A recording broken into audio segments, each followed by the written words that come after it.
এক্সেলের গোল sick function. এই ভিডিওতে আমি এক্সেলের গোল সিক ফাংশন সম্বন্ধে বিস্তারিতভাবে আলোচনা করব কিছু খুব সহজ এক্সাম্পলের মাধ্যম দিয়ে। এখনো পর্যন্ত বেশিরভাগ লোকই জানেন না এক্সেলের এই গোল সিক ফাংশনের প্রকৃত কাজটি কি।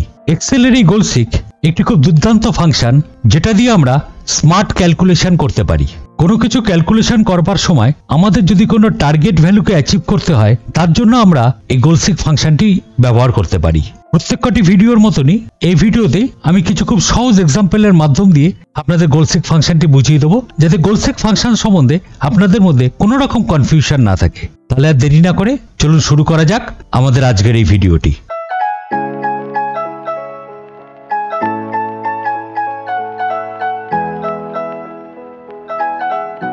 এই গোল সিক ফাংশনটি আমি এখানে চারটি সহজ এক্সাম্পলের মাধ্যম দিয়ে বুঝিয়ে দেবো, এবং এই ভিডিওটি যদি আপনারা পুরোপুরি দেখেন তাহলে আমার যতদূর ধারণা গোল সিক সম্বন্ধে আপনাদের মধ্যে আর কোনো রকম কনফিউশন থাকবে না। প্রথম এক্সাম্পলে আমরা এখানে একটি স্টুডেন্টের নাম নিয়েছি, তার ফিজিক্সের মার্ক, কেমিস্ট্রির মার্ক, ম্যাথের মার্ক, ইংলিশের মার্ক এবং টোটাল আর পার্সেন্টেজ আমরা এগুলো বার করে নিয়েছি।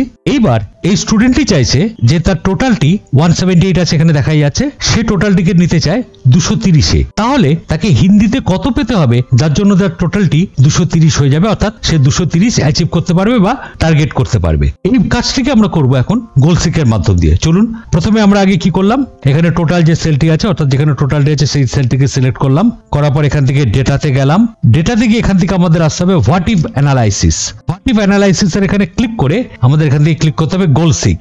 গোল সিকে ক্লিক করার সঙ্গে সঙ্গে এখানে যে বক্সটি চলে এলো, প্রথমে এখানে বলতে হবে সেট সেল। অলরেডি আমার এখানে যেহেতু ক্লিক করা আছে সেলটি সেটই হয়ে গেছে। এবার এখানে বলতে হবে টু ভ্যালু, অর্থাৎ আমি কততে এটাকে অ্যাচিভ করতে চাইছি বা টার্গেট করতে চাইছি, তাই জন্য আমরা এখানটা লিখে দিলাম 230 বাই চেঞ্জিং সেল, অর্থাৎ কোন সেলটাকে আমি চেঞ্জ করতে চাইছি বা কোন সেলে আমার জিনিসটি চেঞ্জ হবে যার জন্য আমি টার্গেটটিকে অ্যাচিভ করতে পারি। তা আমরা এখান থেকে চেঞ্জ করবো, যেহেতু হিন্দির মার্কসটি এখানে দেওয়া নেই, অর্থাৎ তার এখন হিন্দির পরীক্ষা হয়নি, তাই জন্য আমি এটিতে ক্লিক করে দিলাম। করে দেওয়ার পর আমরা এখান থেকে ওকেতে ক্লিক করলাম। যেই ওকেতে ক্লিক করলাম সঙ্গে সঙ্গে এখানে হিন্দির মার্ক চলে এলো, দেখুন 52, আর টোটাল এখানে চলে এসে 230। তাহলে এইভাবে সে টোটাল, তাহলে হিন্দিতে তাকে 52 পেতে হবে, যার জন্য তার টোটালটি সে অ্যাচিভ করতে পারবে 230। আমরা এখান থেকে এটিকে কন্ট্রোল জেড করে দিলাম। একই পন্থায় এখানে যদি সে যে পার্সেন্টেজটিকে 50% নিতে, তার জন্য তাকে হিন্দিতে কত পেতে হবে যার জন্য সে অ্যাচিভ করতে পারবে পার্সেন্টেজে 50%। তাহলে একইভাবে আমরা এখানে ডেটাতে চলে এলাম, what if analysis goal seek, এখান থেকে বলাই আছে, অলরেডি সেট করাই আছে। এবার টু ভ্যালু আমরা এখানটা লিখে দিলাম 50 বাই চেঞ্জিং সেল, অর্থাৎ যে সেলটি চেঞ্জ হবে, অর্থাৎ আমার এখানে হিন্দির মার্কসটি কত হবে যার জন্য সে অ্যাচিভ করতে পারবে 50% করে আমরা এখানে ওকে ক্লিক করে দিলাম। তাহলে এখানে দেখুন অটোমেটিক এটি হিন্দিতে এসে গেল 72, এখানে টোটাল চলে এলো 250, আর পার্সেন্টেজ এখানটা অটোমেটিক চলে এসে দেখুন 50%। তাহলে তাকে 72 পেতে হবে হিন্দিতে, যার জন্য সে অ্যাচিভ করতে পারবে 50%। এরপর আমরা চলে এলাম পরের এক্সাম্পলে। এখানে আমি দুটো এক্সাম্পল লিখে দিয়েছি, প্রথম এক্সাম্পল এটি এবং সেকেন্ড এক্সাম্পল এটি। প্রথমত মনে করা যাক আপনি কিছু ইউনিট সেল করছেন, তার এখানে ইউনিটস আছে 20 আর ইউনিট প্রাইস আছে ধরুন 420 এবং টোটাল অ্যামাউন্ট আছে এত। এবার আপনি চাইছেন যে আপনার টোটাল সেল অ্যামাউন্টটি 10,000 এ নিয়ে যেতে, যার জন্য আপনাকে কতটা ইউনিট বেশি সেল করতে হবে বা কতটা ইউনিট প্রাইস আপনি বাড়াতে পারবেন যার জন্য আপনার টোটাল অ্যামাউন্ট 10,000-এ চলে যাবে। তাহলে দেখুন এটি কিভাবে করতে হয়। তাহলে প্রথমে আমরা এখান থেকে চলে এলাম, অ্যামাউন্ট এখানে ক্লিক করলাম, করার পর এখান থেকে চলে এলাম data, what if analysis goal seek. প্রথমে আমরা দেখিনি আমার টোটাল কত ইউনিট বাড়ালে আমার এখানে ভ্যালুটি 10,000 হবে। তাহলে এখানে টু ভ্যালু অলরেডি এখানে সেট করাই আছে, টু ভ্যালু আমরা এখান থেকে লিখে দিলাম 10,000 বাই চেঞ্জিং সেল, অর্থাৎ কতগুলি ইউনিট আমাকে বাড়াতে হবে যার জন্য আমার অ্যামাউন্ট 10,000 হবে। তাহলে আমরা এখানে ইউনিটের এখানে ক্লিক করে দিলাম, দিয়ে আমরা এখানে ওকে করলাম। করার পর এখান থেকে আমরা যদি ওকে করে দিই তাহলে আপনাকে মিনিমাম 24 ইউনিট সেল করতে হবে, যার জন্য আপনার টোটাল অ্যামাউন্টটি অর্থাৎ সেল প্রাইসটি এসে দাঁড়াবে 10,000-এ। আমরা এটিকে কন্ট্রোল জেড করে দিলাম। এবার মনে করা যাক আমি চাইছি যে ইউনিট প্রাইসটি বাড়াতে, তাহলে কত ইউনিট প্রাইস বাড়ালে পর আমার ইউনিট থাকবে 20, কিন্তু কত ইউনিট প্রাইস বাড়ালে আমার টোটাল অ্যামাউন্ট এসে দাঁড়াবে 10,000। তার জন্য আবার এখানে চলে গেলাম data, what if analysis goal seek, এখানে সেল করাই আছে, টু ভ্যালু কততে নেব আমরা এটা 10,000 বাই চেঞ্জিং সেল, তখন আমরা এখানে ইউনিট প্রাইস এই সেলটিকে সিলেক্ট করে দিলাম, দিয়ে ওকে করলাম। তাহলে আপনাকে এখানে ইউনিট প্রাইস হতে হবে 500, যার জন্য আপনার 20 ইউনিটস থাকলেও আপনার টোটাল অ্যামাউন্ট অফ সেল আপনার চলে আসবে 10,000-এ। এটা তো ছিল একটি সিম্পল এক্সাম্পল। এবার পাশেরটিতে চলে আসুন। মনে করা যাক আমরা এখানে ইএমআই ক্যালকুলেশন করছি, যেরকম এখানে আমি একটা আইটেম প্রাইস করেছি ল্যাপটপ, যার প্রাইস আছে মোটামুটি ধরুন 20,000, ডাউন পেমেন্ট 2000, ইন্টারেস্ট হলো 2%, আর পিরিয়ড হলো অর্থাৎ ইএমআই পিরিয়ড হলো 12 মান্থস ইএমআই পিরিয়ড, অর্থাৎ 12টি আমাকে ইএমআই দিতে হবে। তাহলে আমি এখানে ইএমআই ক্যালকুলেশনটি করব। এবার এখানে আমার ইএমআই হচ্ছে প্রতি মাসে 1702 টাকা। এবার আমি ইএমআই অতটা দিতে চাইছি না, আমি চাইছি ইএমআইটা হোক প্রত্যেক মাসে 1500 টাকা। তাহলে আমাকে এখানে ডাউন পেমেন্ট কত করতে হবে, যার জন্য আমার ইএমআই এখানে 1500 হয়ে যাবে। তাহলে আমরা এখানে ইএমআই তে ক্লিক করলাম এখানে। এবার এখান থেকে চলে আসলাম data, what if analysis, goal seek. এবার এখান থেকে করে দিলাম সেট সেল, এখানে সিলেক্ট করাই আছে। টু ভ্যালু অর্থাৎ নিয়ে যেতে চাইছি আমি এটাতে 1500-তে।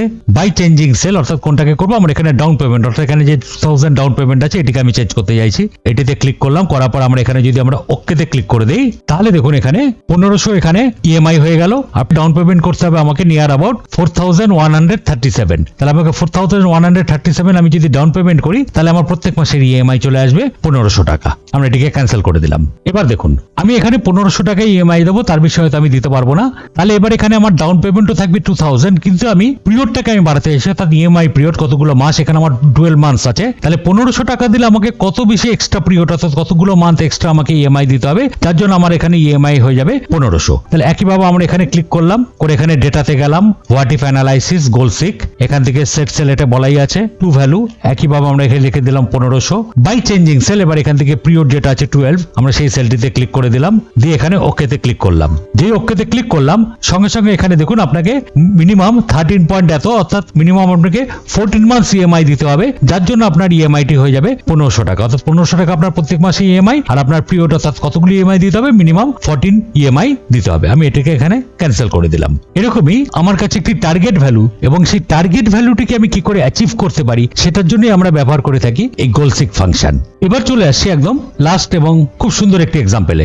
মনে করা যাক আপনি একটি কম্পিউটার সেন্টার চালান বা আপনার কাছে একটি সাইবার ক্যাফে আছে, যেখানে আপনার টোটাল কম্পিউটারস আছে 10টি। প্রতি মাসে আপনার ইলেকট্রিসিটি চার্জ পড়ে 2300 টাকা, স্টাফ স্যালারি যাচ্ছে 7000, আর রেন্ট ধরুন 5000। তাহলে আপনার টোটাল এক্সপেন্স হচ্ছে এত। এবার আপনার চার্জ পার আওয়ার আছে ধরুন 50 পার আওয়ার, আর ওয়ার্কিং আওয়ার্স আছে 10 আওয়ার্স। তাহলে পার ডে আপনার আর্নিংস আছে 500, are working days per month আছে মিনিমাম মনে করুন 24 ওয়ার্কিং ডেজ। তাহলে আপনার মান্থলি আর্নিং কত হচ্ছে 12000। তাহলে আপনার এখানে প্রফিট বা লস কত হচ্ছে, প্রফিট এখানে আপনার মিনিমাম লস হচ্ছে মনে করুন -2310, মানে এটা আপনার লস হচ্ছে। তাহলে আপনার এমন কত কিছু ক্যালকুলেশন করতে হবে বা আপনাকে অ্যাচিভ করতে হবে, যার জন্য আপনার এখানে প্রফিট আর লস কত হতে পারে সেটা আমরা চেক করে নেব গোল সিক ফাংশনের মাধ্যম দিয়ে। এবার আমার এখানে যে লসটি আছে এই লসটিকে আমি টোটাল জিনিসটাকে নিয়ে আসতে চাইছি জিরোতে। তাহলে জিরোতে আনতে গেলে এখানে আমরা প্রত্যেকদিন আমরা যেটা চার্জ করছি পার আওয়ার মনে করা যাক 50 টাকা, আর ওয়ার্কিং আওয়ার্স 10। তাহলে আমি এখানে কিভাবে ক্যালকুলেশন করতে পারি যে কত পার আওয়ার চার্জ আমি বাড়ালে পর আমার এখানে জিরো হতে পারে, বা ওয়ার্কিং আওয়ার্স আমি যদি 10-এর বেশি কত বেশি ঘন্টা কাজ করলে আমার এখানে প্রফিট আর লস এটি জিরো হয়ে যাবে, বা ওয়ার্কিং পার ডেজ পার মান্থ যেটা আমার এখানে 24 ডেজ আছে সেটা কদিন বাড়ালে পর আমার এখানে প্রফিট আর লস জিরো হয়ে যেতে পারে। তাহলে এখানে আমাদের যেটা ফাইনাল ভ্যালু আছে এখানে -2310, আমি এটাকে নিয়ে যেতে চাইছি জিরোতে, অর্থাৎ পুরো লস থেকে আমি প্রফিটও যেতে চাইছি না, আমি আনতে চাইছি এটাকে জিরোতে। তার জন্য আমরা এখানে আবার চলে আসলাম data, what if analysis, goal seek. এখান থেকে আমরা চলে আসলাম প্রথমে সেট সেল বলা আছে টু ভ্যালু, অর্থাৎ না প্রফিট না লস, আমি একদম জিরোতে আনতে চাইছি যেহেতু এখন বর্তমানে লসে আছে। এবার বাই চেঞ্জিং সেল, এই চেঞ্জিং সেলে আমি চাইছি যে চার্জ পার আওয়ার এটি যেরকম এখানে 50 আছে এটি কত করলে আমার এখানে লসটি বা প্রফিটটি টোটালি এটা জিরো হয়ে যাবে। তাই জন্য আমরা এই সেলটিতে সেট করে দিলাম, করে এখানে ওকে করলাম। করার পর এখানে দেখুন অটোমেটিক চলে এসে আমি যদি 60 মিনিমাম পার আওয়ার চার্জ করি তাহলে আমার এখানে লসটি জিরোতে চলে আসবে, অর্থাৎ আমার কোনো না হবে প্রফিট না হবে লস, আমার টার্গেটটি পুরো জিরোতে চলে আসবে। আমি এটাকে ক্যান্সেল করে দিলাম। এবার আমরা চেক করবো যে আমার এখানে লস চলে আসবে জিরোতে, টোটাল প্রফিট আর লস জিরোতে। তাহলে দিনের মধ্যে আমাকে কত ঘন্টা এক্সট্রা কাজ করতে হবে, যার জন্য আমার এখানে টোটালটা টার্গেট ভ্যালুটা জিরো হয়ে যাবে। আবার এখানে চলে আসলাম data, what if analysis, goal seek. এবার এখানে সেট সেল বলাই আছে টু ভ্যালু, আমরা এটা করে দিলাম 0 বাই চেঞ্জিং সেল। তার জন্য আমরা এখানে ওয়ার্কিং আওয়ার যেটি আছে এটা আমরা সেট করে দিলাম এই সেলটিতে। করে আমরা যদি এখানে ওকেতে ক্লিক করে দিই, করার পর এখানে দেখুন আমাকে মিনিমাম 12 আওয়ার্স কাজ করতে হবে, যার জন্য আমার এখানে প্রফিট আর লস এটি জিরো চলে আসবে এবং আমার ওয়ান ডে আর্নিংস এটি হয়ে যাবে। তার জন্য আমার চার্জ পার আওয়ার 50 থাকবে, বাট আমার এখানে ওয়ার্কিং আওয়ার্স আমাকে মিনিমাম 12 আওয়ার্স করতে হবে। আমরা এটাকে ক্যান্সেল করে দিলাম। এবার একইভাবে আমরা যদি এটাকে জিরো করতে চাই এবং আমরা এখানে যদি ওয়ার্কিং ডেজ পার মান্থ এটিকে বাড়িয়ে নিতে চাই সেটিও আমরা করতে পারি। ঠিক আছে, আমরা আরেকটু এক্সাম্পল দেখে নিই যে আমরা এখানে জিরো রাখবো না লস বা প্রফিট, আমরা এটা মিনিমাম প্রফিট রাখতে চাই 1500। তাহলে আমি সেটাকে কিভাবে অ্যাচিভ করতে পারি এই টার্গেটটিকে? তাহলে data, what if analysis, goal seek, আমরা এখানে সেট সেল বলাই আছে টু ভ্যালু, আমরা এখানটা লিখে দিলাম 1500। বাই চেঞ্জিং সেল, অর্থাৎ আমার ওয়ার্ক ডেজ পার মান্থ কত এক্সট্রা করতে হবে আমরা এই সেলটিকে সিলেক্ট করে দিলাম। দিয়ে যদি আমরা ওকেতে ক্লিক করি তাহলে আপনাকে এখানে দেখুন মিনিমাম আপনাকে 31 দিন কাজ করতে হবে, তাহলে আপনার প্রফিট চলে আসতে পারে প্রায় 1500 টাকা। আমরা এটিকে ক্যান্সেল করে দিলাম, ওকে করলে এখানে এটি সেট হয়ে যাবে। আর এখানে যদি আপনার ক্রসে ক্লিক করে দেন বা ক্যান্সেলে ক্লিক করে দেন তাহলে এটি আবার আগের অবস্থায় ব্যাক করে চলে আসবে। একইভাবে মনে করা যাক আমরা আবার এখানে প্রফিটটি চাইছি 1500, তাহলে আমার এখানে ওয়ার্কিং আওয়ার্স কত করতে হবে যার জন্য আমি এখানে প্রফিট করতে পারি 1500 পার মান্থ। তাহলে আমরা এখানে আবার চলে আসলাম data, what analysis goal sick,